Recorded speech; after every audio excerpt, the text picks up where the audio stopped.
I'm Anderson Hurst. Delay of game on the offense. Apologize on that one. Flag on the play. But we're going to talk our offseason grades going into the NFL draft today, and we're going to talk about this very much controversial, so to speak, or has a lot of opinions on this 2026 NFL draft running back class. I'm Corbin Smith. I can't wait to discuss and debate with the man of the hour, Turbo, Robert Turbin, about the running back class in 2026. What's up, everybody? It's your boy Turbo, Robert Turbin, and we are here to talk about some RBs today. How exciting. Hey 12, it's the Seahawks squad. Everything Seattle Seahawks every week. Breaking down all the big hits and game-changing plays from the Emerald City. The way only the Locked On Podcast Network can. Get loud, 12s. The Seahawks Squad Show starts now.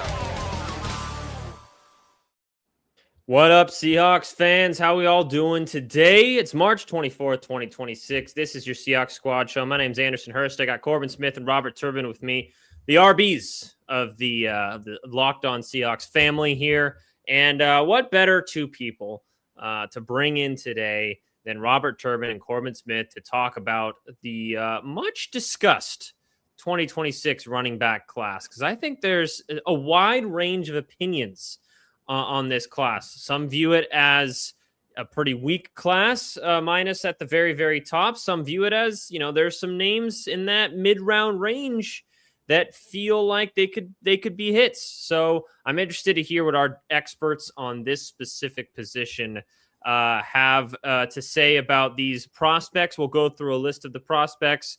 We'll talk the JSN contract. I know Corbin's mentioned a couple times on the Daily Show, but I want to get Turbo's thoughts, and we'll kind of wrap up in a bow the JSN extension and what that means for other people down the road. DeAnthony Bell re-signed.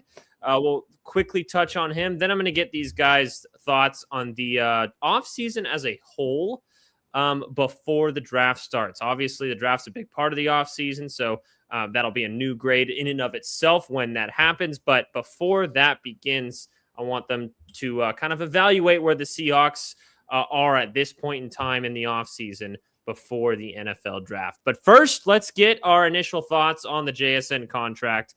We'll start with Turbo, since Corbin, I know you've mentioned it a couple times on your show.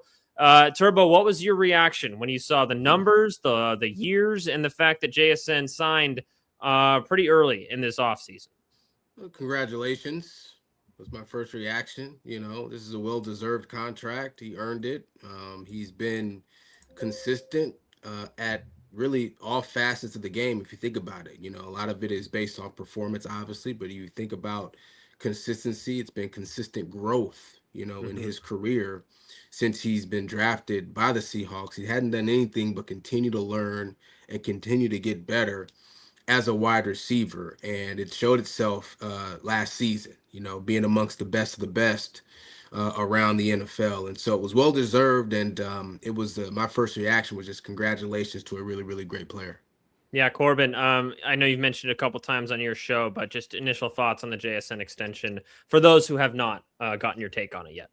No, yeah, I'm with Turbo. Congrats to him because he absolutely deserved this. And it's crazy to think the dude just turned 24 years old. Like he's just now getting into the prime of his career. But for me, the thing that really jumps out about this contract is just the way that John Schneider and the cap guru, Joey Lane, set this up. They did it with Charles Cross as well, that 5th-year option. You pick it up. It helps you massage the cap a little bit by extending your signing bonus out over an extra year. This extension doesn't start till 2028, Andrew. Right. So Seattle's created itself some financial flexibility the next few years, and they're going to be in a good situation here with JSN's contract, the way that their other receiver contracts are kind of scaffolded.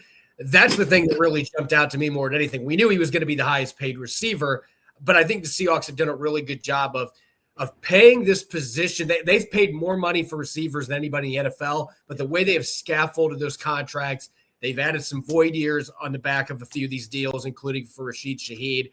I think it's been a masterclass on how to be able to absorb a contract like that at a non-QB position. Yeah, and that's kind of where I want to go with this. If, we talk about, is he deserving of being the highest paid wide receiver in the National Football League? Obviously, that could change within days, depending on what happens with Puka Nacua. So it's not necessarily if he is right now the best wide receiver in the National Football League, but I think he's in that top tier. If you talk about offenses that revolve around their wide receivers, you're in the Justin Jeffersons, the Jamar Chases, and I think Jackson Smith-Njigba is in that category. He is that important to what the Seahawks want to do offensively. I'm not taking anything away from Sam Darnold in the running game or anything like that, but JSN's emergence, I think, goes hand in hand with the offense and the steps it took in 2025, leading them to a Super Bowl championship. So I think it's absolutely deserved. And as Corbin said, it's really, really, it may seem off the top when you look at the total numbers that, oh man, a $40 million player, that's going to really kind of hamper them down the road. It's not. It's really not, because I actually saw something. They save money against the cap in 2027, I believe. So it's going to be one of those situations where John Schneider and what was the cap guru's name? Joey Lane. He's been Joey fantastic since Seattle hired him a couple years ago. Yeah, he's been really, really good. So it's much deserved. You want to lock this guy down, and everyone that was talking about those guys that you were debating bringing back that were hit free agency and eventually went to other teams, this is the reason why you want to leave that room for this and for another guy who's in line for an extension. That's Devin Witherspoon, same draft class, 2023. So I'm going to ask you guys, what does that mean for 21? Does it you expect that to kind of bleed into the preseason a little bit here? Not preseason like preseason games possibly, but in terms of training camp, OTAs, and all that stuff, or do you expect them to get this done before that starts, Corbin?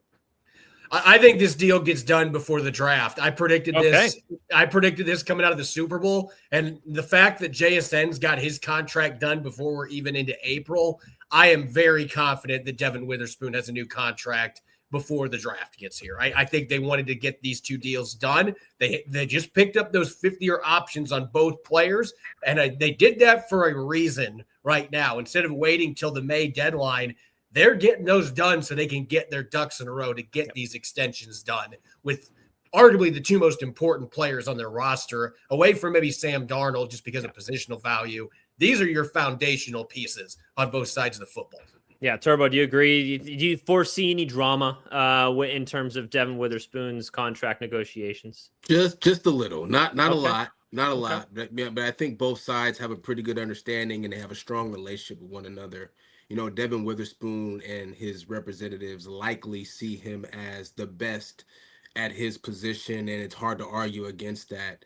But you have to look at, we talk about that accumulative GPA. Yeah. And the accumulative GPA on Witherspoon is that he's had a couple injuries. He hadn't always been available, and that works against you in contract negotiations. And usually if there's a little bit of mess, it's because of that. And then it's like, okay, well, how much are you really, how much are you really, he's valued highly, I'm sure. But when it comes to negotiations, those are the conversations, because you talk about, hey, well, you had this ankle, or you had this wrist, or you had that. So that knocks you down, $2 or $3 or $4 or $5 million, and maybe you think you are worth. So maybe a little, bit of drama there. Drama is probably a strong word, but I agree with Corbin that they get it done early. All right. Love to see that. I love to hear that, I should say, as well. Really, go ahead. Well, I was going to say, Corb, would you agree with that slightly, just on the injury front? I think that there's probably going to be a few more, because there was no drama in JSN negotiations at all. That was literally like, it almost seemed like they offered the first offer, JSN accepted it, and it's like, all right, we're good to go. Yeah, and there was a pretty sizable gap between him and the next receiver. Seattle went bold right out of the gate, because that's what they valued him at, and they built themselves, and again, they built themselves some cushion because of that 5th-year option being in there. And I don't understand why every team doesn't do it this way, but that's why there's the Jerry Joneses of the world that have to trade Micah Parsons, because they don't they don't use the mechanisms the league gives them. John Schneider is doing a masterful job of accelerating these fifth-year options into these contracts. Did it with Charles Cross. He's going to do it with Devin Witherspoon. There might be a little more drama because they do have the Trent McDuffie deal with the Rams now that you have to go off of. But knock on wood. The good news is I don't think the Seahawks have to worry about Devin Witherspoon having being in the news for bad reasons like Puka Nacua was as of 10 minutes ago. So I don't know if you guys saw that, but I did not. What happened? Apparently, somebody is throwing a conniption about him kissing them, and he was saying it was just like a playful joke or whatever. Oh boy. Who knows? All I know is Sean McVay cannot be happy. It's like because this is not the first time he's done something that's questionable here. That's been a distraction, right? Yeah. Seattle does not have to worry about that with Jackson Smith and Jigba. Nope, they don't have to worry about that with JSN. They don't have to worry about that with Witherspoon either. So that's a good kind of positive thing in that direction as well. Corbin, really quick, you mentioned the fifth-year option. What does that do? I want you to dive deeper into that because what does that do in terms of helping you down the road when you're negotiating these extensions, and why doesn't every team do it? Well, the common sense explanation there, like the most obvious thing is with first rounders, it gives you an extended window to negotiate. It gives you that fifth year that, you know, we're not going to lose him. It's kind of like a franchise tag where, you're getting all guaranteed salary. And if you've got a guy that's made 1 or 2 Pro Bowls, they get more than the base. So it's really a win-win for the player and the team if it is used correctly. If it turns into a nasty negotiation, which, again, I hate to keep picking. Actually, I don't hate picking on it because, Dallas Cowboys, it's fun to make fun of them. But the way that some of these organizations don't maximize that, it was put in place to help teams be able to keep their first round picks. And John Schneider didn't use it very often for the first 10, 11 years that they had the fifth-year option, which isn't necessarily a good thing because it means you weren't drafting impact players. But now you've had 3 straight guys you've picked, and Byron Murphy's going to be in this group as well. They have been hitting home run after home run, getting impact guys in the first round. These fifth-round options, it gives you that extra cushion to be able to negotiate. But it also, as we've seen with Charles Cross and Jack Smith and Jigba, like it's not like these guys are getting slighted. They're getting all this money up front. Jackson Smith and Jigba is getting almost $40 million in cash up front. And it's like, but we're going to wait for the actual extension to kick in for 2 years. He's getting his payday, and then Seattle can have flexibility for not 1, but 2 years. Again, I don't know why franchises, this should be something universally that's done, but that is why there are good GMs and there are really, really bad ones. Yeah, that's a great explanation. Appreciate that from Corbin. Really quick before we get to D'Anthony Bell, another signing, or shall I say re-signing, is Jake Bobo. When I asked you guys about that last time, there was some, it's not contention, just a disagreement on whether the Seahawks would or should match the offer from the Jacksonville Jaguars, 2 years, $5.5 million with $4.5 million guaranteed. They end up matching that. He is back with the Seahawks for the next couple years. Corbin, reaction to that one? Well, it played out exactly what I thought it was going to play out. And that's not me bragging. I'm just telling you that it played out the way that I thought it was going to play out. I just thought Seattle valued him at that. And here I keep, I'm not a bean counter. I'm more of an X's and O's guy, but you save $1.22 million against the cap with this deal over the tender that the Seahawks had on Jake Bobo. To me, the fact they did it 2 days after the window started, they didn't wait out all 5 days. It had to be a pretty adamant, easy decision for the organization that we're going to do this in a heartbeat. And I think it gives them a hedge for Cooper Kupp a year down the road too, especially in the run blocking department on offense, which is big in this offensive scheme. Turbo, you surprised that the Seahawks matched that offer for a receiver that is very much, not an impact guy on the offensive side of the ball, definitely a special teams guy, glue guy in the locker room, but are you surprised that they gave him that money that was offered to him from Jacksonville? Yeah, I mean, I was initially, I didn't think that the Seahawks would match that deal, but, I think Corbin explained it, really perfectly in terms of what they're saving, and so if you can bring a guy in and you're able to save, against whatever the original offer is, then that's always a benefit to the organization. But I think the thing that sticks out to me the most is that the Seahawks they don't overlook anything, you know? And so like I used to, you know, one of my former teammates was a guy named Chris Maragos.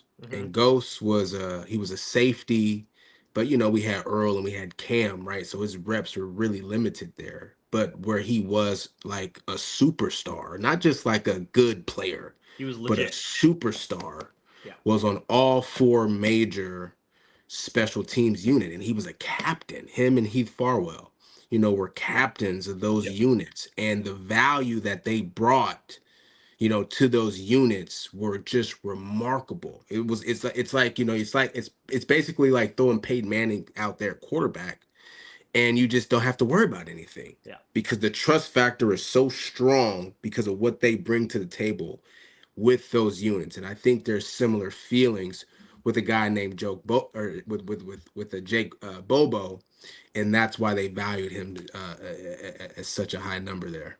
Yeah, and I think that goes to show, you know, along with the deal that Rashid Shaheed got, because obviously he's kind of the number 2, number 3 wide receiver, however you see him, but a lot of his value comes from special teams as well. And there was some, you know, contention whether they should have given that money to Kenneth Walker instead, but they value the special team side of the ball, Corbin. They do. And look, there's one other thing I want to add to this. Sam Darnold, you want to keep your quarterback happy and comfortable. Sam Darnold, one of his best friends in that entire locker room is Jake Bobo. Yep. And I'm wondering if Jake Bobo could be a guy. We have to remember he had a concussion coming out of training camp in the preseason last year. And then he dealt with an Achilles injury in the middle of the year. He's generally been a really healthy guy, but he missed quite a bit of action last year.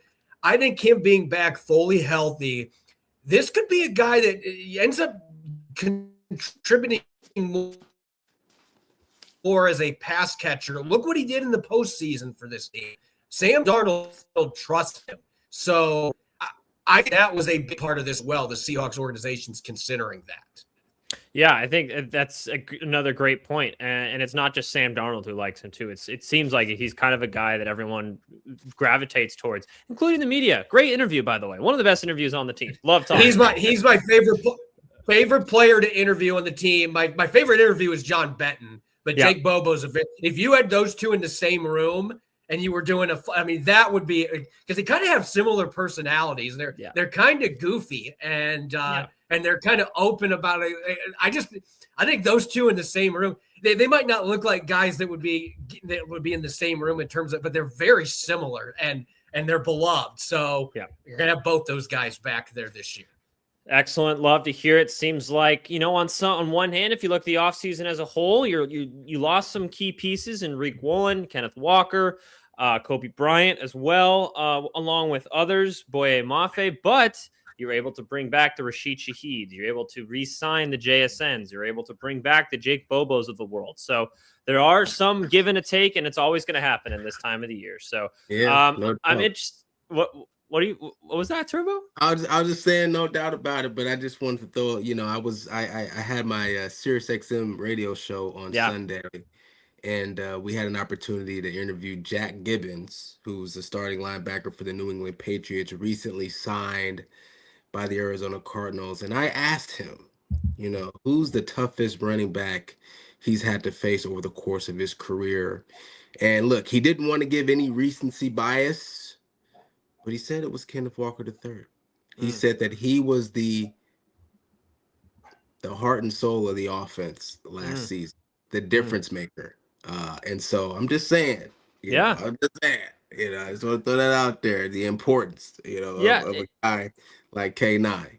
Yeah, and we have, you know, laid it out there that just because the Seahawks didn't re-sign him and we like most of us like the direction they went, doesn't mean that Kenneth Walker won't be a fantastic player for the Chiefs down the road, or even that they might have regretted not bringing him back. But in the general, you know, thought of things, the Seahawks track record, especially as of late, shows that we should trust them in these moves. And, you know, I'm interested to see how it all plays out. That's for sure. They had a lot of interesting decisions to make for a Super Bowl winning team. That also doesn't surprise me because Kenneth Walker, one of his best games as a career, probably his best game in his career, was in the Super Bowl. So, I mean, it's especially given the stakes. So it just happened to match up with that one time that he was facing him.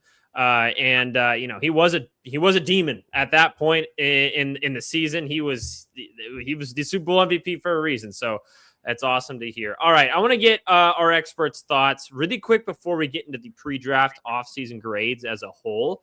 We talked about Jake Bobo. We talked about JSN's extension, Rashid Shaheed as well. Do the Seahawks can they not worry about wide receiver anymore? Do they have to, kind of move in other directions now in terms of the draft? I'm interested to see what these guys have to say, and then we'll grade the rest of the offseason here on the Seahawks Squad Show as we break it all down.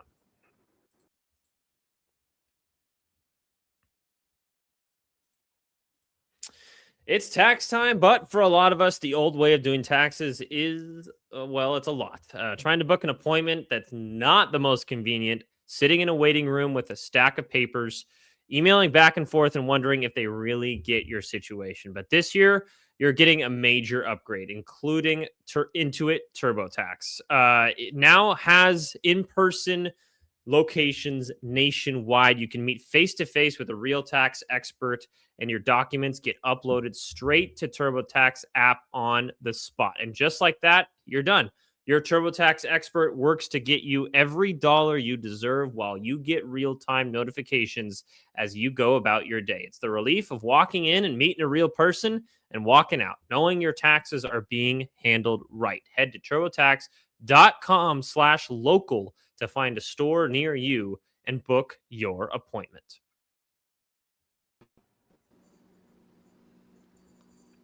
Welcome back, Seahawks Squad Show. Anderson Hurst, Corbin Smith, Robert Turbin with you. We're going to give our pre-draft off-season grades for 2026 so far in just a second. We talked about JSN's contract extension, Jake Bobo getting re-signed as well. But with those two kind of wide receiver news, bringing them back along with Rashid Shaheed, I'm curious to our experts' thoughts on the Seahawks' need or lack thereof at the wide receiver position. You obviously got JSN, Cooper Kupp's there, Rashid Shaheed, Jake Bobo. You lose Derek Young, so that's and Cody White as well. So I'm interested. Do the Seahawks? Obviously, it's not a top of the list need in the draft this upcoming April, but I'm curious on where you guys feel the Seahawks are at wide receiver. If they can kind of focus on other positions, or if they still need to add there. Corbin, I'll start with you. Conventional wisdom would tell you that, hey, we just signed Rashid Shaheed. We've got Jake Bobo back. We have JSN locked up through 2031. Like, man, we're set. But look, John Schneider doesn't operate that way. And I think that when you look at the way this offseason has unfolded for Seattle, yes, they've lost a couple of important pieces. That was going to happen. But I think John Schneider is going into this draft, even with just 4 picks, he is truly going into this draft with the ability to go best player available in the first, second, third, and obviously their 6th round pick as well. They have needs to fill, but you don't want to get pushed into a corner where you are drafting for needs. That's when you get into trouble. And John Schneider's even said a few times that he got into trouble doing that. So they have done their offseason planning with the mindset, yes, we're going to lose a few guys, but we're going to put ourselves in a position where pick 32, or if it's a trade down a few spots, look, we're not going to pin ourselves into a corner. We have to pick an edge rusher, or we have to pick a running back. Yeah. Like if there's a wide receiver like Concepcion from Texas A&M, for example, if he falls into the early 2nd round, you traded down to recoup a pick and he's still there, John Schneider might say, you know what? Torrey Horton's had injury issues since college. Jake Bobo's never necessarily been a guy that's consistently made catches on offense. Like, Cooper Kupp's going to maybe be cut after this year. We can still add a dude right now. The smart GMs do that when you get the best player available. So I'm not sitting here saying that's going to happen, but they've put themselves in a position where John Schneider doesn't have – he hasn't pinned himself into a corner. He can pick the best player that's on the board, and if a receiver is there and that is the best player available, and maybe it's the 2nd or 3rd pick, that is – a fine selection. You don't have to be hamstrung where you can't go that direction. Yeah, I just want to highlight a situation where that did happen, and it's worked out pretty well. 2024 draft, 1st round pick, Byron Murphy. Right after trading for Leonard Williams, everyone was excited about where that was going. It didn't seem like defensive tackle was a big area of need for Seattle. They took the best player available, and he's been absolutely the best player available for them ever since then. So, Turbo, do you agree? Do you think they can kind of move to other positions in the draft, or how do you feel like the wide receiver situation is right now in Seattle? Well, just a side note, I can think of an example of best player available didn't necessarily work out, for John Snyder and the Seahawks, but I'll keep that one to myself. When you look at the roster outside of quarterback, you really comfortable anywhere? I mean, really, when you really think about it, right? There's never an area where you just feel like, boom, we're set at safety. We're set at linebacker. No, there's always an opportunity to add to the position group, always. And so even though Rashid Shaheed is back, right, and Jake Bobo is re-signed, and that doesn't mean anything, because as a general manager, you have to think about the now, but most importantly, you got to think about the future. Yes. How much longer is Cooper Kupp going to be impactful? How much longer does he even want to play? Is Torrey Horton going to stay healthy?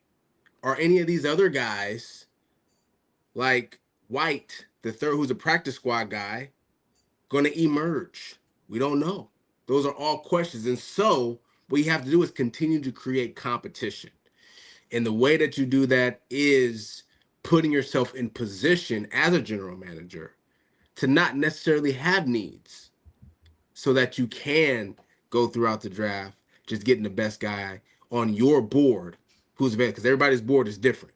So whoever's the best guy on your board that you feel is there and available, and draft him. And so, you never settle. Yeah. Well, I don't know which situation you're talking about where it didn't work out picking the best guy available. But it has to be 2013. I'm going to leave it at that. But I was going to say, I'm going to let Turbo smile there. Just one time where it did work out is 2012 round 4 pick 11. I'll tell you that right now, Robert Turbin. They picked that best player available, and it worked out for them. So, it's no comment. No comment. For those who don't know, that's when Robert Turbin was drafted. That boy Corbin, you know too goddamn much. Yeah. I think I know where he was going to, bro. Yeah, we'll let our listeners. I think a lot of our really in tune listeners probably will know what we're referencing. We'll just leave it at that. Yeah, even the ones. I mean, it's kind of in Seahawks lore at this point, the 2013 draft. Anyways, okay, moving on. Let's give the pre-draft offseason grades. We all know that the draft is a big part of the offseason. Obviously, it's a great way to add new players to your position group, whatever position that is. Where do we feel like the offseason is at this point in time? You can include the JSN extension, obviously. We want to include all of the free agents that left, but the ones you re-signed.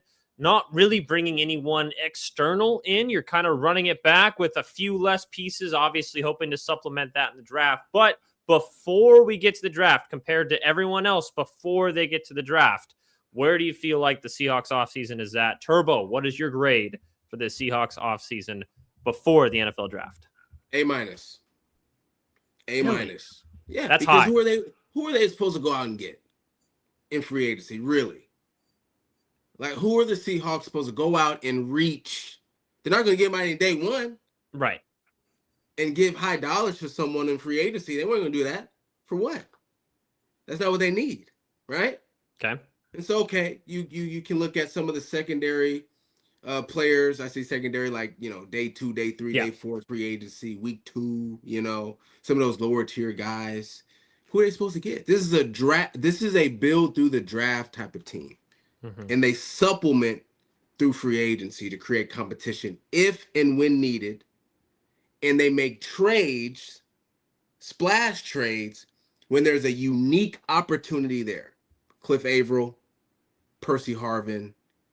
I think was Cliff Averill. We traded for Cliff Averill, right? Or was he a free agent? He was a him and Bennett were both free agent signings. And when it's a unique opportunity, yeah, they go after a big. Leonard but not Williams, traditionally. Ernest Jones, more recently. Exactly. Right. When unique opportunity, they make the trade. Right. Yeah. So to me, it's an A- because you didn't need a whole lot, in terms of reason. And the only reason why it's an A- and not an A or A+ is because there's a question mark that remains to be seen on whether or not choosing Rashid Shaheed over Kenneth Walker III was the right choice. That's the only reason why it's A-, Okay. and not an A or an A+. But I think the Seahawks did a nice job this offseason so far.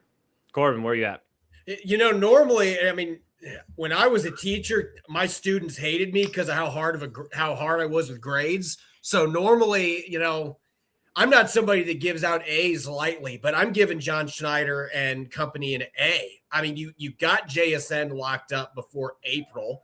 I think Devin Witherspoon is coming soon, as I mentioned earlier.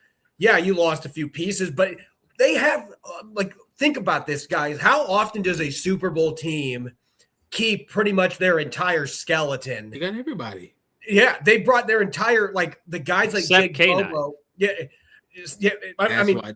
but I don't consider K9 when I'm talking skeleton guys. I'm talking like your key special teamers, your key role players, reserves. Like a lot of times, Super Bowl teams, those guys get plucked up off the free agent market, and they get signed with maybe they'd have opportunities to play bigger roles elsewhere. Seattle brought almost the entire band back together in that regard, and again, it shows how much they value special teams. But I think that was a big win for John Schneider. And I love that Turbo mentioned this because I think Seattle for like a 5 or 6 year stretch, I think John Schneider got away from himself a little bit. Like there were some times where he was really trying to plug gaps in free agency, and that was never his game. And it just didn't work out.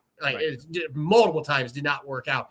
He got away from what had really worked early in his tenure. And I think, drafting has been that way too, but free agency, he got back to himself where, look, I'm not going to, last year I needed a quarterback. That was different, but we were set up. Let's go get Sam Darnold. That situation worked out.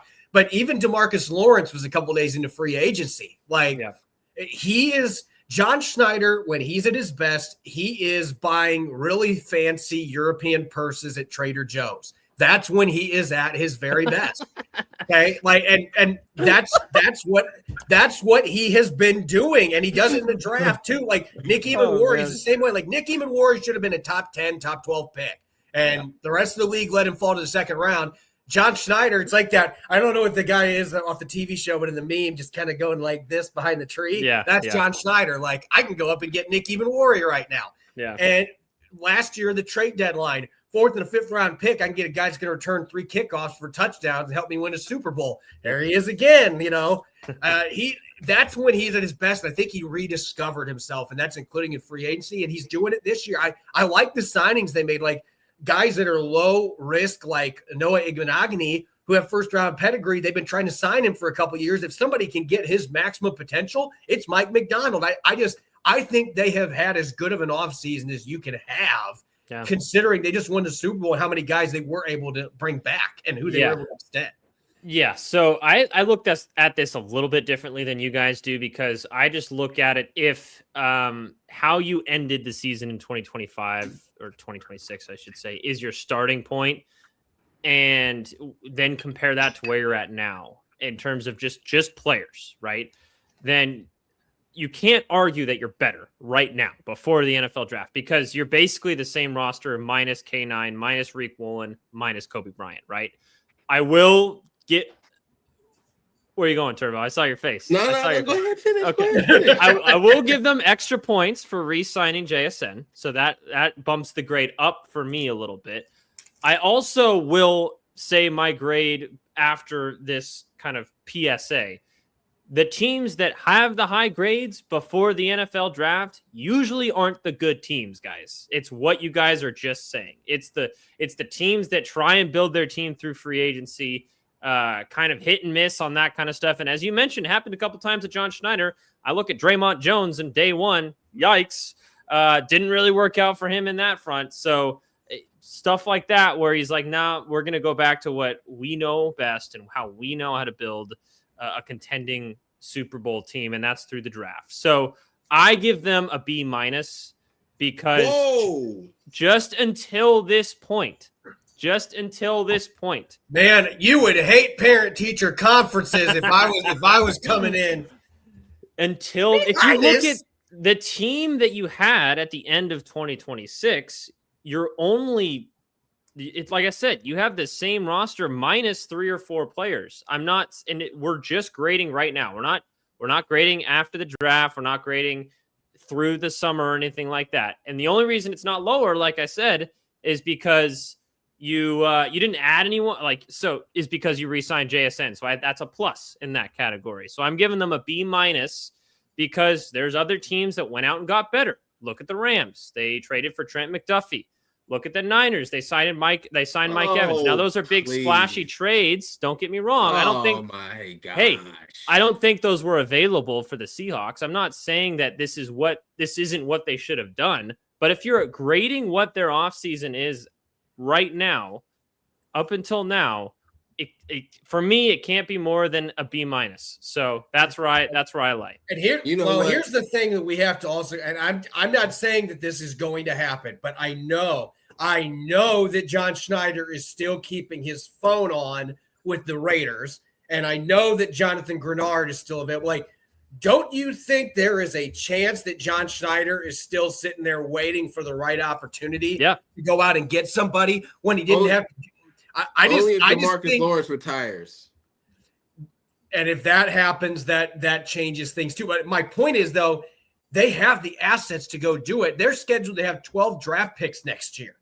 They're not picking 12 players in 2027. No. You can shift some of those resources around to add picks this year, or you could use some of those to go get somebody. So, I still think this is just a prediction. I still think John Schneider, maybe it's not a blockbuster deal, but John Schneider is going to make a trade for a veteran player at some point here. And he absolutely could. But if I'm grading it right now, March 24th, 2026 at 7:35 p.m. Pacific time, it's a B minus for me. Turbo, I know you have some thoughts because during that whole explanation for me, you gave me a couple faces. So fire away. Let's go.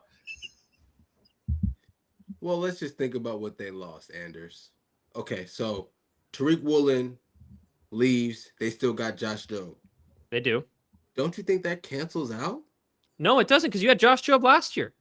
So instead of having Reek Woolen, Josh Jobe, hold on. Instead of having Reek Woolen, Josh Jobe, and Devin Witherspoon, you now only have Josh Jobe and Devin Witherspoon. Oh, how is that? I'm thinking about his South Park right now. They took his germ. Oh man. Okay. How is that? No matter what you think about Reek Woolen and no matter what you think about Josh Jobe, you have one less player, right? Okay. Right? Okay.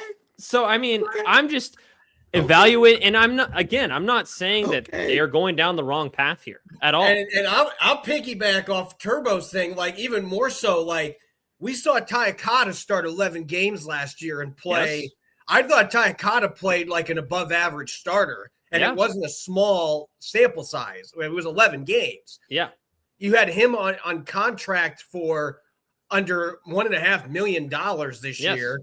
It didn't make sense to spend $13 million on Kobe Bryant per year. It just didn't. So to me, that one, I think Kobe Bryant is a little better player, but I in terms of financials, no, he's not $12 million per year. To me, and Mike McDonald's got his guy. I'm sure he would have loved to have Kobe Bryant back, but he loves Ty Cotta too. So to me, some of these are kind of washouts, and they have to find that third corner. So I understand what you're saying. Yeah. But this is a dang good corner draft class. This is the year to make that move. I understand. But right now, before the NFL draft, there are teams. Am I wrong in saying I think that we all are making sense here. I think we just have different I think we have much different approaches in terms of how we're viewing. I'm viewing. I think Turbo's kind of with me. I think I'm viewing it more I understand we're talking right this second, but I'm thinking about the things that have happened to set up what they're going to do, and that is a huge part of my evaluation. I understand that. And B minus is barely getting a scholarship. I understand that. Out of college, bro. I'm barely making it. And this is where I actually agree with what you're saying. The teams that are winning this time of year, and if you look at all the tabloids and oh my God, they had a fantastic free agency. Those aren't the teams that are going to be winning Super Bowls. Okay. So I think it's a good thing that they're not trying to get the A+ grades at this time of year. And so B- is totally fine, because I absolutely have the confidence that they're going to go out and actually improve this team in the draft and make the 2026-27 version of the Seattle Seahawks better than where they came out. Corbin, where are you laughing at? It's not what you were saying. I just had some, like, I'm being a former teacher, I have some really weird, like, things that pop in my head during these discussions. But I'm just thinking, like, to me, I guess I'm evaluating like John Schneider and Joey Lane. Like, this is a situation where as somebody grading, I'm like, they didn't overwork themselves, and they were efficient managing their offseason. So I'm giving you a dang A. Like, you didn't grind, like, trying to buy a bunch of stuff that you didn't need, and then get superficial fluff A grades. Like, that's I guess that's the way that I'm viewing it. I was picturing myself talking to parents, trying to explain that, and how it usually would go right over the head. Yeah. No, it's a different way to look at it, because I think we're all saying the same thing, that the Seahawks did the right thing in not trying to bring everyone back or to go make you a sexy just don't free agent appreciate it the way that we do. I just am grading it at this point right now because I realize they're going to go add more in the draft and like they're going to, but right now, this 2026, the version of the Seahawks right now is worse than where they came out of, because you lost Ken Walker, you lost. This is for another show, but I do not agree with you on that. On what? Wow. On what? I do not agree that they are not better now. I do not agree with that, because I think there were guys waiting in the wings with the depth they had that are ready to take big jumps. So you think they'll be better? Got a draft class. So even if they started the season right now, you think they'd be a better team? I think they'd be just as good. I'm worried about the run game. I'm worried. See? I'm sorry, Corbin. I get that, but I also think the O-line is going to be even better. I think the defense as a whole, I think there's going to be a few guys really step up on that side of the ball. I think maybe we're sleeping on Nehemiah Pritchett a little bit too. And I think he was a guy that started to do some things the last couple of times he played last year. Okay. Again, this is another whole other episode. Sure. But it's just but you have a good football team when you can have these kind of constructive conversations. And that is where another part of my evaluation, give me a Super Bowl winning team that didn't have this kind of beginning to the offseason where they're going to get parts of their teams picked through. This is normal. So, okay. We're all saying the same thing here. It's just a different way to look at it. All right. Moving on. Let's start looking at those running backs, because Turbo is, as he just said, he's concerned about the running game. So how do we fix that, guys? We go to the draft. Let's look at this 2026 running back draft class. Hey, Turbo, is ready. Put yourself back into the draft. Let's go. You're eligible. That'd be pretty fun to watch. I want to see you do a combine again. He's shaking his head. No. We'll be right back. We're going to give our evaluations on this running back draft class. Some think it's really good. Some think it's not so good. We'll see where Corbin and Turbo lie after this.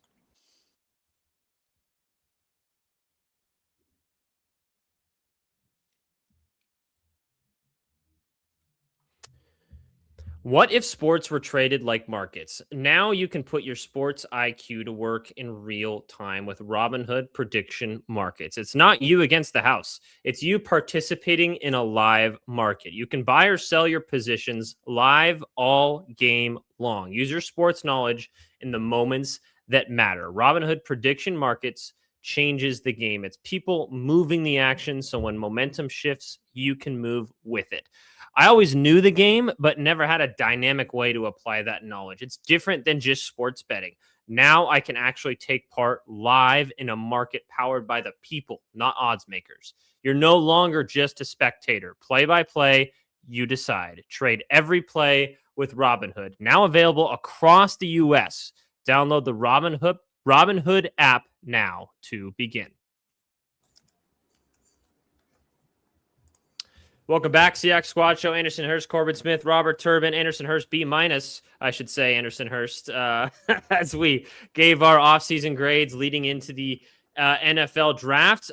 Speaking of the NFL draft, let's evaluate some running backs. There's a lot of talk out there that this is a weak class, especially compared to last year's. But we had a little hot take on our previous episode from Turbo saying that last year's NFL draft class was not that impressive in terms of the running back position. So, Turbo, let me start with you in a general take here. Before we start listing off the prospects and kind of giving our thoughts, do you think this draft class in 2026 is better from the running back position than in 2025? No, it's not. Okay. It's not. Okay. It's not a better class. Last year's class was better. This class, honestly is a little bit weaker. And I hate to really even, because I'm a back and I'm a former player, and so it's just like, like if I'm listening to this, I'm like, Yep. who the F you think okay, just because you played, you don't know me, you know how hard I work, you know how much work I put in, you don't know how much I've been through in my life, etc. Those are real things that sort of are the makeup of any player at any position. But I just think overall, evaluating this class, it's not as strong. There could be a couple sleepers, in there, and there is one, in every draft. I think like Scattaboo last season was probably a little bit of a sleeper, wasn't really talked about at a high level coming out of college, but had a nice rookie campaign, but before the injury. But this class is, you got a couple guys, maybe at the top, but and then it's just kind of the pick of the litter depending on what kind of scheme you run offensively. Yeah, Corbin, I know. Let's start with these prospects because we have a decent list to go through here. So let's kind of rapid fire here. I know the Seahawks 99% sure won't get up to the position where they would be in a spot to draft Jeremiah Love, but I just want your thoughts because there are some people that are incredibly high on this guy, best running back prospect since Bijan Robinson, and or is he just? Are you in that category? Or is he just kind of the best of a decent, to low tier? There's no other one to really kind of challenge him for that top spot. Yeah, I don't think he's the best running back prospect since Bijan. That doesn't mean he's not a really good prospect. Sure. I think he is borderline elite. He's got the ability. The home run hitting ability is elite. This guy can rip off 80-yard touchdown runs anytime he touches the ball. I mean, he has that kind of speed, and he's got plus vision. He is not a guy that's going to truck people, but he's slippery enough that he'll break some arm tackles and be able to rip some long runs off. But I don't see him quite at the same level as Bijan. And look, I still think Ashton Jeanty is going to be an absolute superstar. The Raiders just need to get a functional offensive line. They had the worst O-line maybe I've ever seen in the NFL last year. Yeah. So I still think Ashton Jeanty has a chance. He was the best prospect I've graded out in 20 years at the running back position. But Jeremiah Love, I think, is in that next tier. I wouldn't have him up there with Saquon, Bijan, and Jeanty. Those are the three best ones that I've scouted. But I would put him in that next tier. Okay. That he's very much a top 10 caliber draft pick, especially in this draft class. I just wouldn't put him. I wouldn't put him up there with Saquon and a couple of those other guys that were just like almost, I hate the word generational, but that kind of talent. Can't miss. How about that? Mm-hmm. Can't miss. Yeah. Who are the top three? Say that again. Say that part again. Saquon, Bijan, and Jeanty. Those are the three best that I've scouted. And that's just my list. You can disagree with it, and I'm welcome to that. And this is as a prospect. This is not them as NFL players. When you were, it's what how I evaluated them as prospects coming out of college. Yeah, those three guys, and then I'd have Love in that next tier below that. Which there's a few other guys that have been like top 10, top 15 picks. I think he's a really, really good player. I just wouldn't put him quite up in that crop. Turbo, do you agree? Close, because I think the book is still out on Jeanty. Now I've called probably 5, 6, or 7 of Jeanty's games. Yeah. As a color commentator, I've seen him up close and personal, and he's great but not impressive. And I would probably put Jeremiah Love, in that category as well. With Genty? With Genty. Okay. He's got an impressive qualities. Like, I don't know, what was his vertical at the time? Like, he jump over defenders. He does things that's like, wow. Let me tell you something. You jump over defenders too many times in the NFL, you can get body slammed like Hulk Hogan style. And that's real talk. Yeah.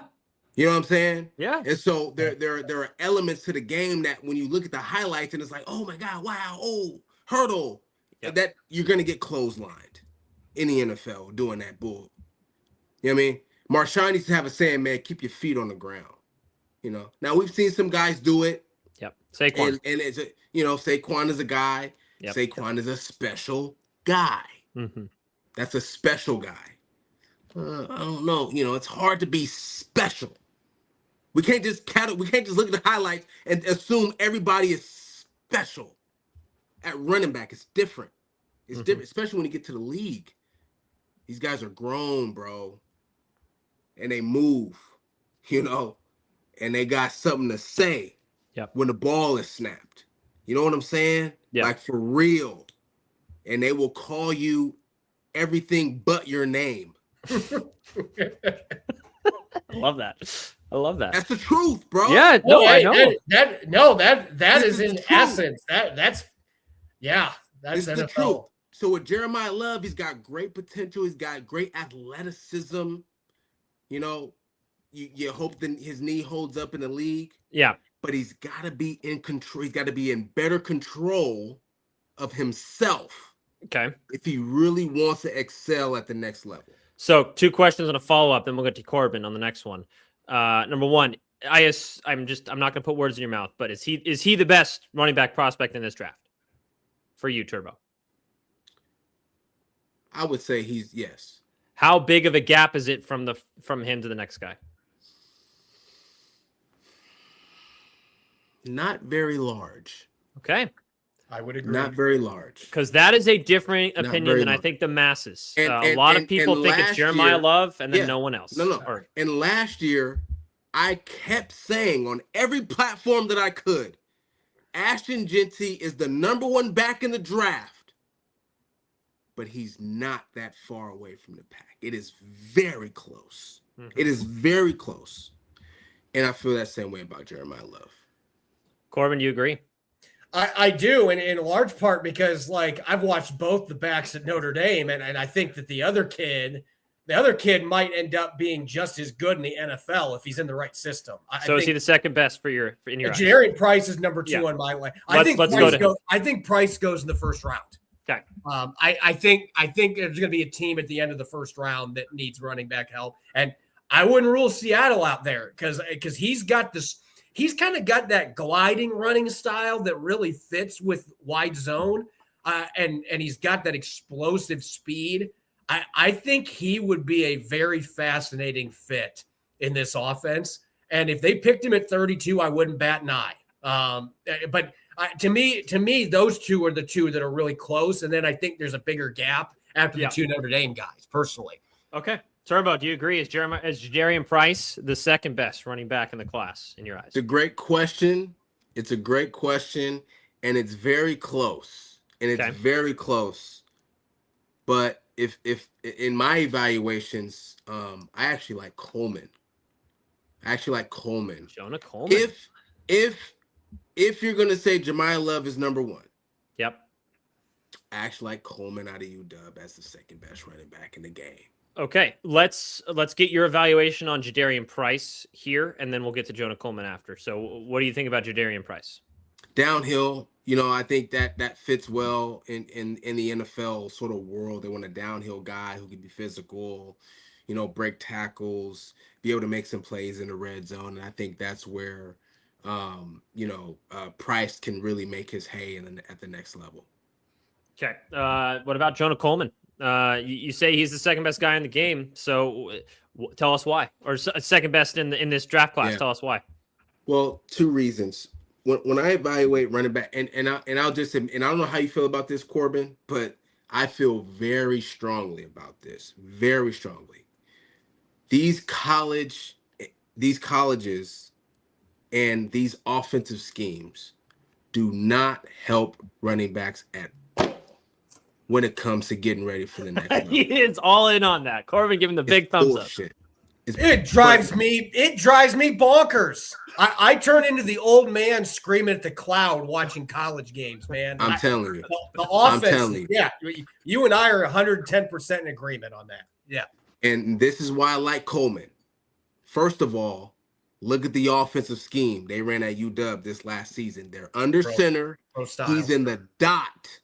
He's in the backfield, 7.5 yards deep. And he's getting handoffs and he's reading defenses and he's going through and he's accelerating through holes and he's scoring touchdowns. He's breaking tackles. He's making people miss. That is going to help him be successful at the next level because he's already seen what it's looked like. Too many of these backs are stuck reading defenses from the shotgun, and it does not help them. It does not help them when they go to the next level. Coleman has that advantage. That's number one. Number two, dependable with the ball.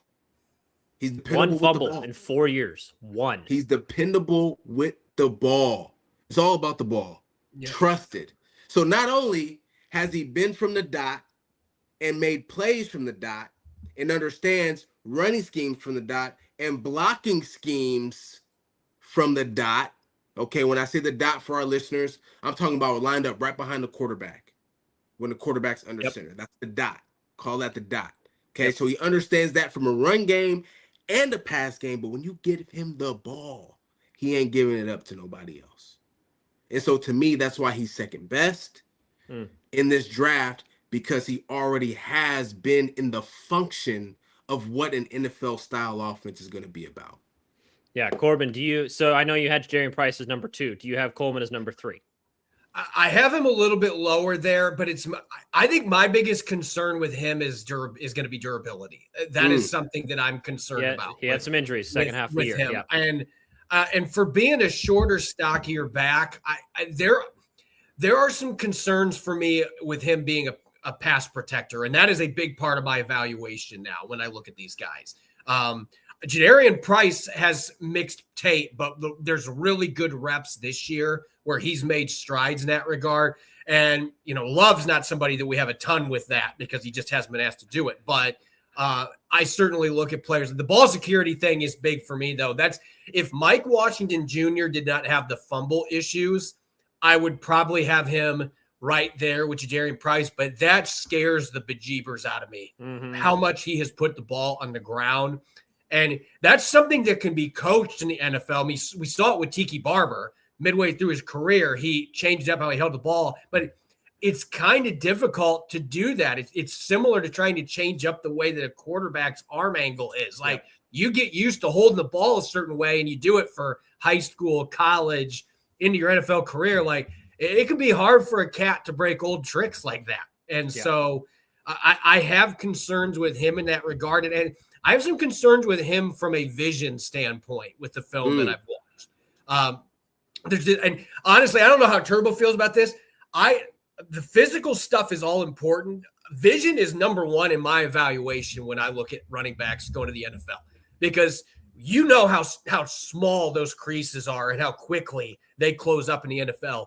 If your vision isn't right on point, you're going to leave so much yardage out there on the field.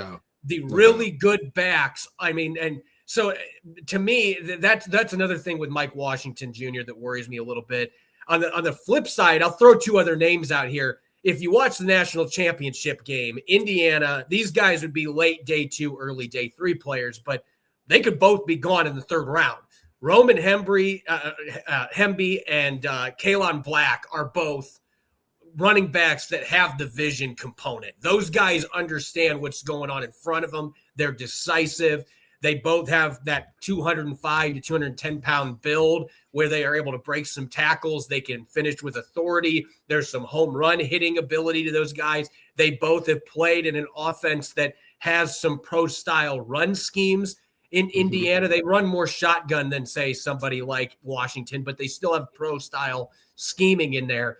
So those are two guys that I'm higher on than some of the other analysts out there because I'm looking at that vision component, which to me is just I learned from watching Trent Richardson. That was really when I changed my tune on that because Trent Richardson had everything you wanted, but the vision was not there. And that was something that I really learned from an evaluation standpoint. Turbo, there's three names that were mentioned there. I'll have you go through all three here. Mike Washington Jr., who is mocked ahead of Jonah Coleman in a lot of these drafts, but Corbin has some serious doubts on that in terms of the fumbles, the vision, and then Kalen Black and Roman Hemby from Indiana.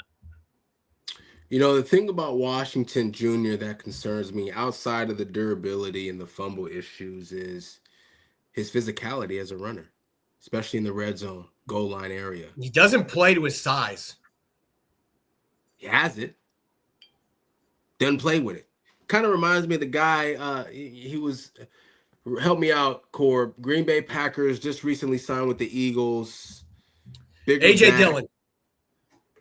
huge, soft. Now, I don't think Mike Washington, I'm not saying he's soft, but what I'm saying is the thing that concerns me, him being a high draft pick potentially, and you wanting him to be a 3-down back, man, the red zone and goal line is where it's at. That's where you got to make your money. Yep. That's where you got to make your money. And that's the thing that concerns me about Mike Washington Jr. Hemby, I like him. I think he'd be an outside threat. I think he could really make most of his impact on the outside with his speed, all right, and his elusivity and his ability to make plays. And when it comes to Black, more my type, okay? Low center of gravity, can make people miss in space.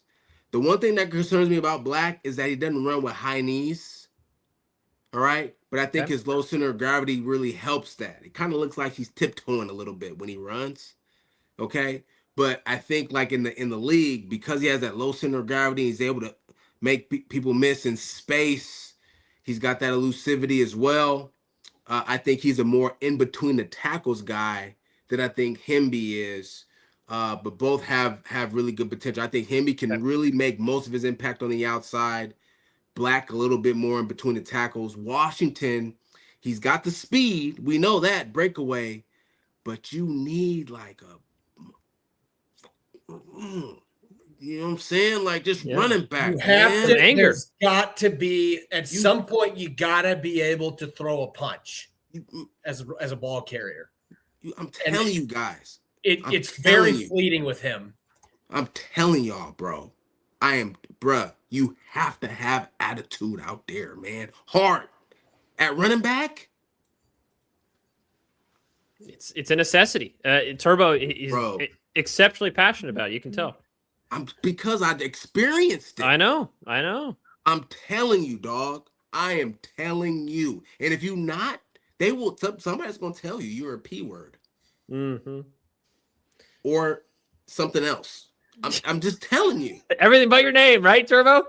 I'm just telling you, dog. I'm just telling you.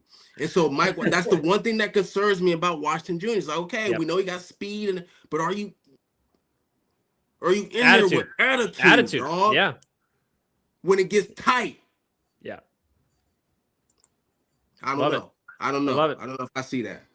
Corbin, who's next on your list? But let's get to one more before we hit a break real quick. Emmett Johnson from Nebraska, I think, is the other player we got to mention here because this one's interesting because he didn't test quite as well as I think a lot of people thought he was going to. But I've already said this on the show, and I'll repeat it again. The 40-yard dash, like if a guy runs in the low 4.5s like Emmett Johnson did, I'm totally fine with that. Like that's not a deal breaker. Cam Scadaboo running like a 4.65, and people like just put him off their boards, and look how good he was. But if you watch Cam Scadaboo, like you had to know, like, hey, his game's not predicated on like. That's to do with attitude, by the way. That dude is overflowing attitude out of his helmet, man. Like, yeah, but I think when you look at Emmett Johnson, like there's some tenacity to the way that he runs the football. He's not the biggest guy, but he runs with a chip on his shoulder. He is a plus vision runner in terms of, being able to read his blocks, being able to make decisive cuts, Big Ten defenses. I mean, that you can argue, I mean, I don't think it's an argument. The Big Ten was the best conference in college football last year, and he was one of the best rushers in the entire country out of that. And Nebraska's passing game was lethargic for much of the year. So he was carrying Nebraska's offense. I just think he's a guy that's kind of getting slept on a little bit. I don't think he's one of the 3 or 4 best backs. But if you get him in the 3rd round, like if Seattle got him at pick 96, he has starter qualities to him. And I think he'd be a guy that could fit that wide zone centric offense and be very effective in it. And so he's one of those, I'm not going to say a middle of the pack guy, but he's certainly a late day 2 player that in the right system could end up being a gem. Okay. Turbo, what are your thoughts on Emmett Johnson? You know what? I think he is one of the better NFL style fits for the league. Hips, shoulders square to the line of scrimmage. He's always on balance, when he has a football, whether it's with contact or without contact. He sees a crease, he hits it, he gets downhill. He's very decisive in those choices. I think that he would fit perfectly in like a West Coast style offense, 49ers, Seahawks, teams that run, those zone type schemes out of the dot. He's got really good versatility. Emmett Johnson is actually one of the, I don't want to say rare because I don't want to disrespect the class, but he's one of the guys that I think that, man, you put him on an NFL roster where they're running a zone or a gap scheme. I think he fits really, really well because of his style of run. And you're talking just style. Like there's obviously guys that have really elite traits, but if you're talking the style of run in today's NFL with a lot of these teams, he's a guy that fits into that. I love that. Exactly. All right. Really quick, we'll take a quick break. We'll come back and we'll finish off the rest of this draft class in terms of, the guys we are taking a look at. We'll be right back here on the Seahawks Squad Show. Welcome back to the Seahawks Squad Show. Anderson Hurst, Corbin Smith, Robert Turbin. We're evaluating the 2026 draft class with the running back position so far. We got a couple guys left. I'm curious to where these guys end up. Let's just do the Penn State guys, Nick Singleton and Katron Allen. Corbin, I know when we go through these names before we go live, these are 2 guys that I think you had your eye on. Tell me what you think. This one is fascinating because I think when you're looking at the highest of highs, Singleton, you can make an argument, is the guy that dishes out those highs. Like when he is really on, like if you looked at him a couple years ago, there were people that were making some Saquon comparisons, not just because they both were Penn State guys, but there were plays that just kind of left your jaw dropping. But you can't count on him consistently year to year. He has been, and it hasn't just, he's had a few little injuries, but it's been more just on-field inconsistency. And his decisiveness and his urgency as a runner, it really is a light switch going on and off. It depends on what game you're looking at. And I'm going to be honest with you, I usually stay away from players like that regardless of position. I just there once in a blue moon might be a guy like, okay, maybe it was just, the environment. But like even with Penn State, the coaching change this year, but like it's Penn State. Like if you can't bring urgency to the equation, I'm not that interested in you. Now, late in day 3, maybe you can take a flyer on him. Allen is the one that I am most intrigued by because I see more consistency to his game. And I think that his strengths as more of a, he's a downhill guy, but he's really smart with his eyes in terms of reading his blocks, finding his creases. And both these guys can catch the football, but Allen is especially explosive in that regard.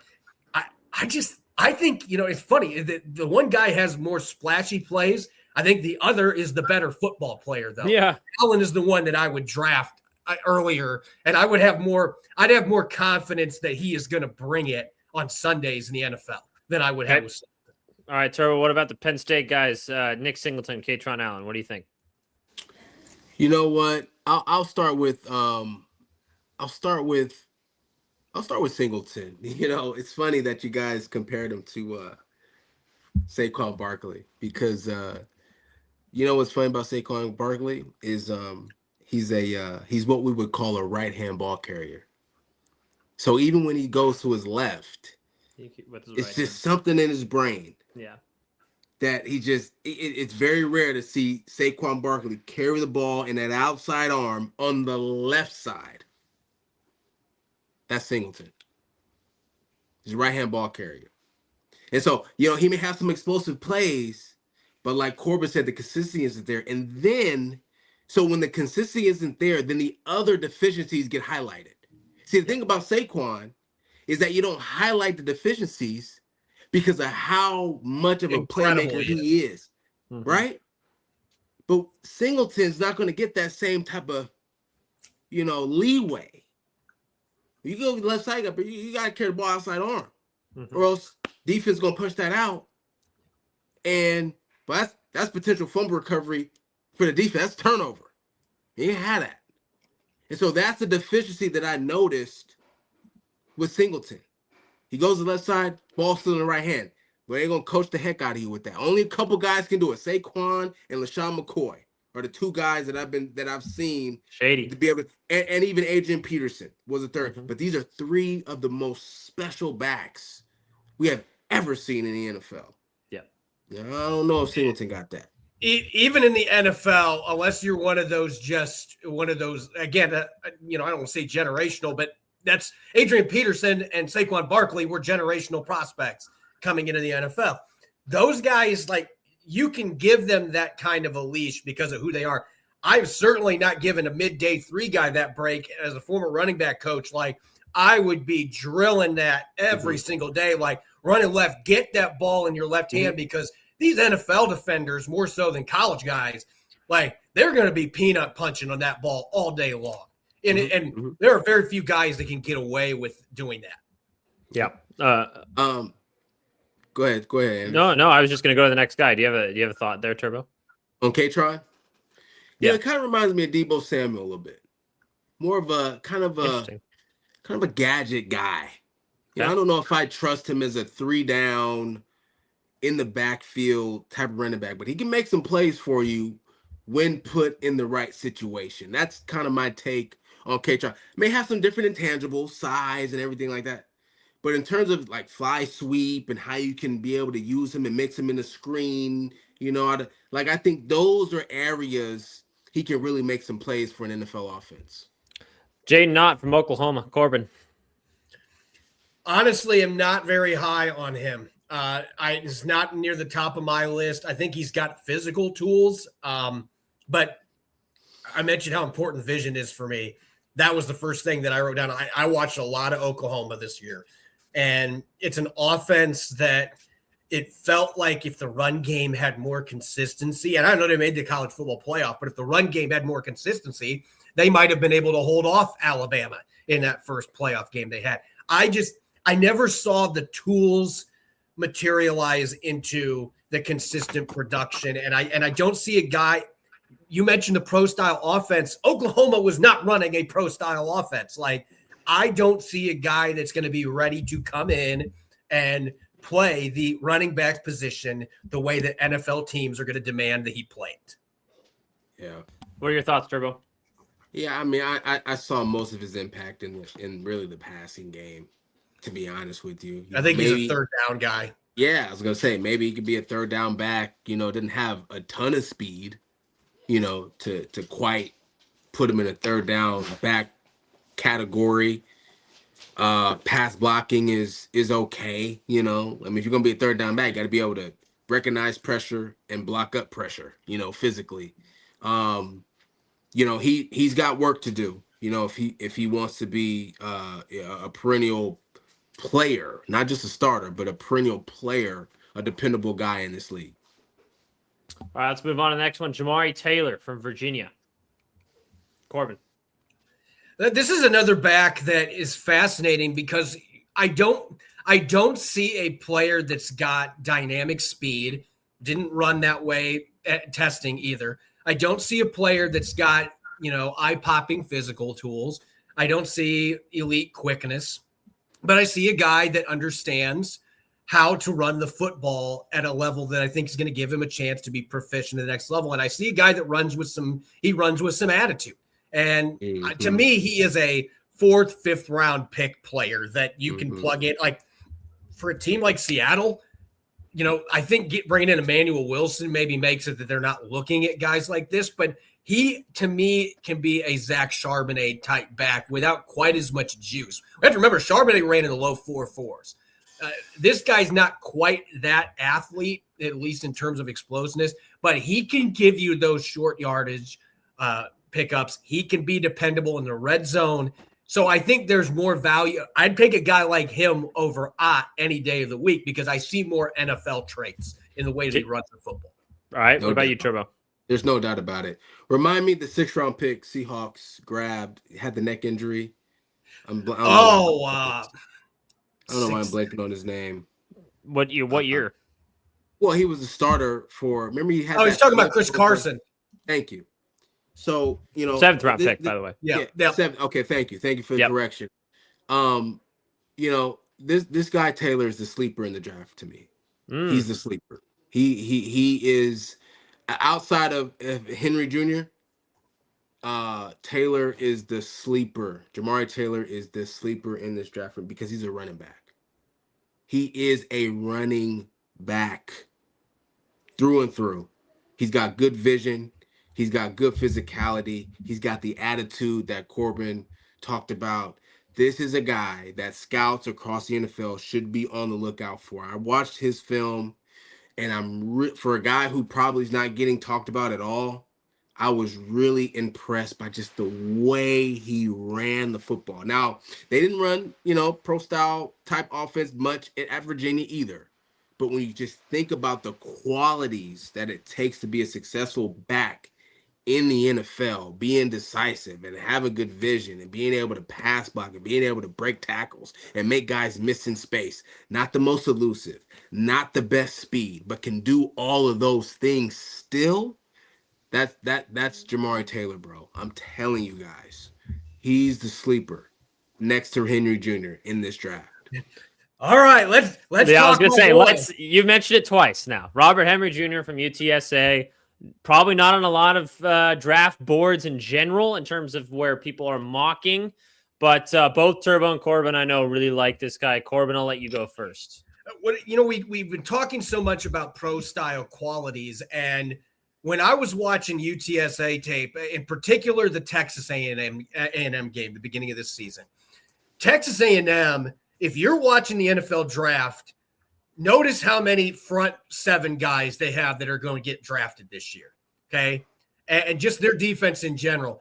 He rushed for over 170 yards against them with UTSA. No offense, but UTSA's offensive line in front of it. And one of the reasons that he was able to do that is there were a few plays in that game where I would say most of the backs that we've talked about tonight probably would not have made the cut to be able to find a little seam. And when he does, he is incredibly quick with his accelerator. He's one of those guys that can go 0 to 60 real quick. It might not have shown up on the 40-yard dash time, but again, I don't care. He was a low 4.5s. Yeah. He looks much faster than that on tape. And he plays fast football. And he'll catch you off guard with breaking tackles too. He's not a guy that's going to be bowling over guys, but there were a few plays in that game. I was like, wait a second. I know he's under 200 pounds, but he just got 2 extra yards and leaning forward. He has some fall forward to his game that surprises you a little bit. He has been my sleeper really since day one in this class that I think could be in the right system, which, by the way, I think he can run in this Seahawks system really well. The wide zone stuff in particular. Just that quick hit. I see some Ken Walker. He's not the same back, but I see some Ken Walker. I was about to say, when you say quick to kind of accelerate, but maybe not the best 40 time, that reminds me of Ken Walker. Yeah, he is, he didn't run a 4.3 like Walker did, but right. When you watch the film, and I think Turbo would agree with me based on what we've talked about on here already, but I just see a guy that he just has that ability to just go in a blink of an eye. He's full speed, and then he's off to the races, and he's a really good receiver out of the backfield. He runs square to the line of scrimmage with a lot of these really speedy guys. You don't see that with I see a lot of pro-style traits. I understand the concerns about durability, and some people might look at, the competition. But again, I watched him just absolutely destroy Texas A&M earlier this year. I see a guy that is an NFL running back and has 3-down capabilities in the league. Turbo, do you agree? I do agree. The thing that I like about Robert Henry Jr. the most is his patience. I think he's got incredible patience, for a veteran college player, but if he's able to translate that into the NFL, that'll help him a lot. Here's the thing that he's got to work on, Corbin Anders. It's attacking the line of scrimmage. When you watch the tape and he runs some of that inside zone concept, he cuts back way too much space from the line of scrimmage. And in the NFL, those defensive linemen, they're going to two gap. They're going to show you this, and as soon as you cut back, they're going to do this. Yeah, they're going to make the play at the line of scrimmage or for a tackle for loss. So he's got to attack a little bit more downhill to really get conviction from those defenders, especially on the defensive line and linebackers, before he makes that cutback and get into the lane. In college, it works. I've been there. In college, you can make that jump cut early, that cutback early, and the hole is still there. It is not going to work in the pros. So that's just repetition. Other than that, he's got the skill set. And I'm curious your thoughts on this, Turbo, because when I've seen it, and here's the thing, outside zone and inside zone, the reads are obviously different. Where you're at in the field is different. It seems like he had a more comfortable feel with the outside zone blocking scheme. Mm-hmm. I think the talent is there. This is something that can be coached up with the inside zone stuff. Oh, but yeah. It's just about reps.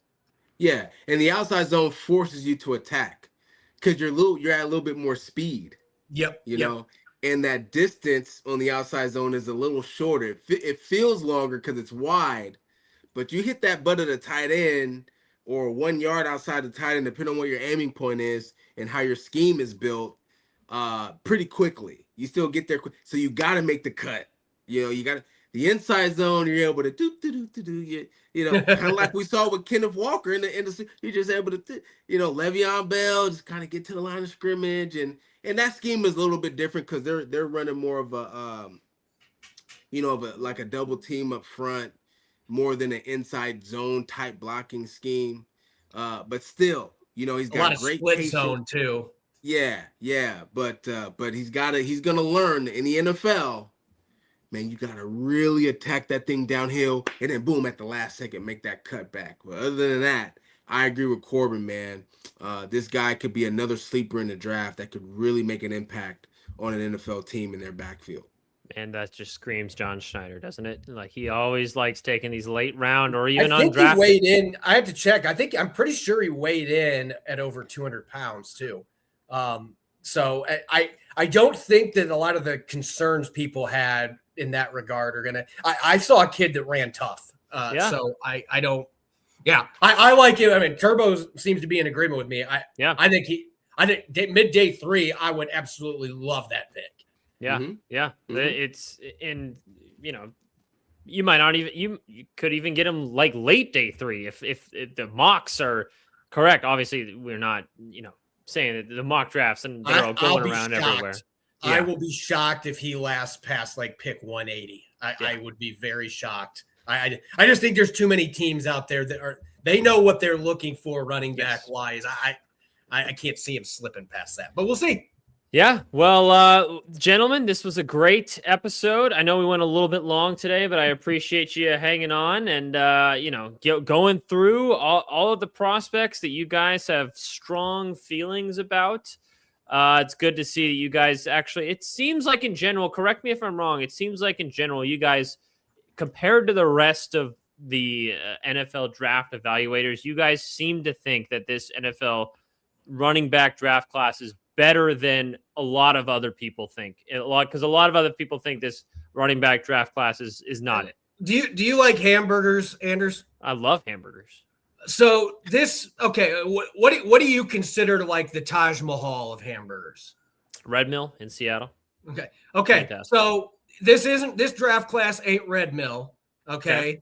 But it's Red Robin. Like it's really good. It still works. There's still plenty of talent. There's good stuff on the menu. Yeah. There's some bad stuff on the menu, but you gotta pick your flavor, like their motto is. Like, you gotta pick your right flavor with your offense. I think there's some dudes here. So like a 3.5 out of 5, maybe 3 out of 5.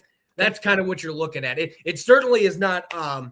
God, what was the class that Bishop Sankey was in? Was that 2014? That draft class, like I thought Sankey was a solid player, but like that draft class was horrendous. Like that to me is the bottom one. Turbo's laughing. Hear that?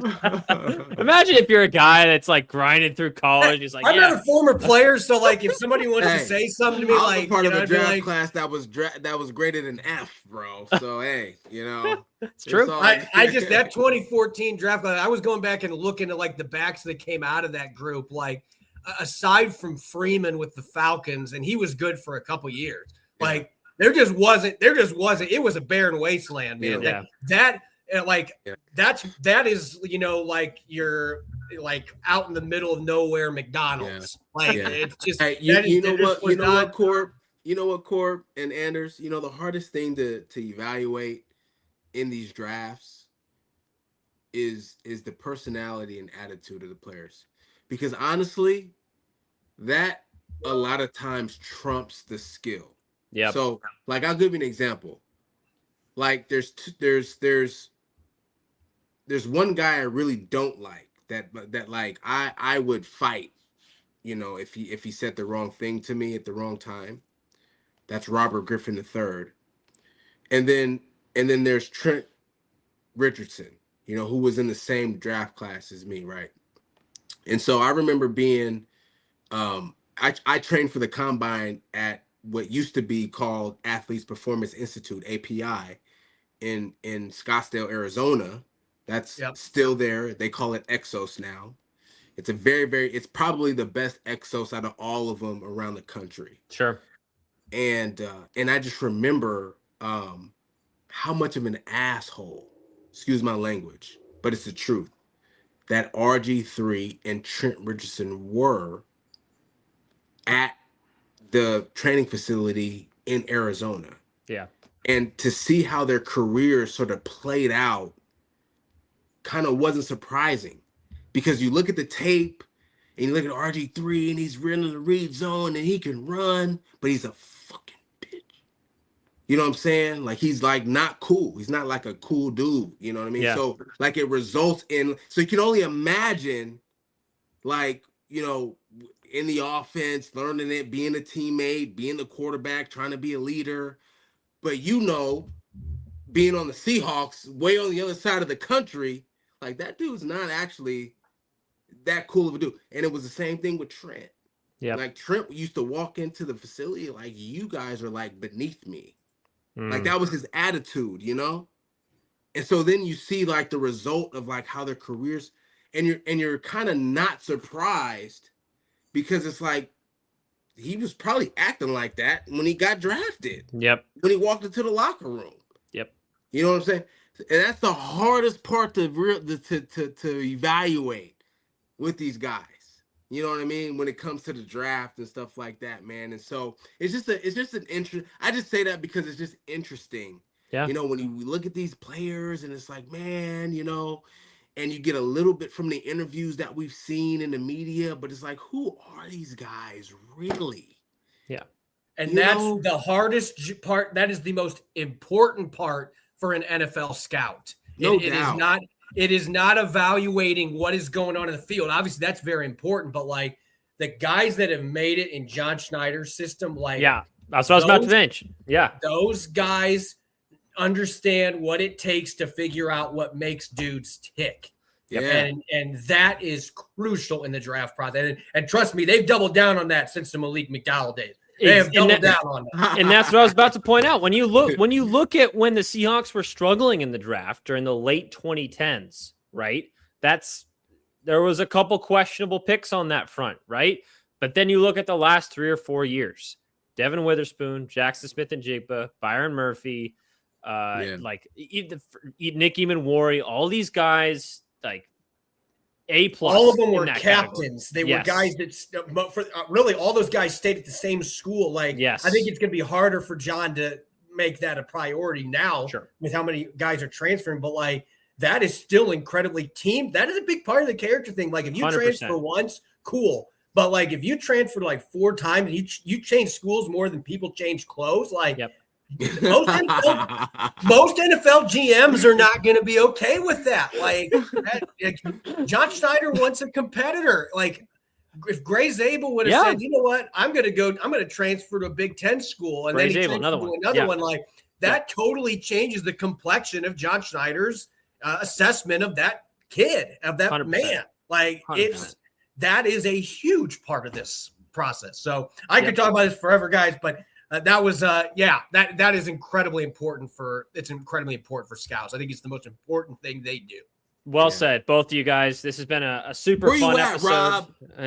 The scout, the one scout we got on the team. He don't want to show up tonight. Yeah, right. No, I promise you, Rob knows how to do that too. Rob understands the character stuff. He does. No, and the fact that he's not here is because he's writing stuff for the draft, guys. So be sure to look for that.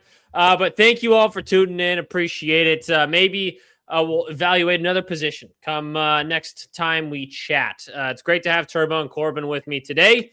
We'll talk to you guys next time on the Seahawks Squad Show. Go Hawks.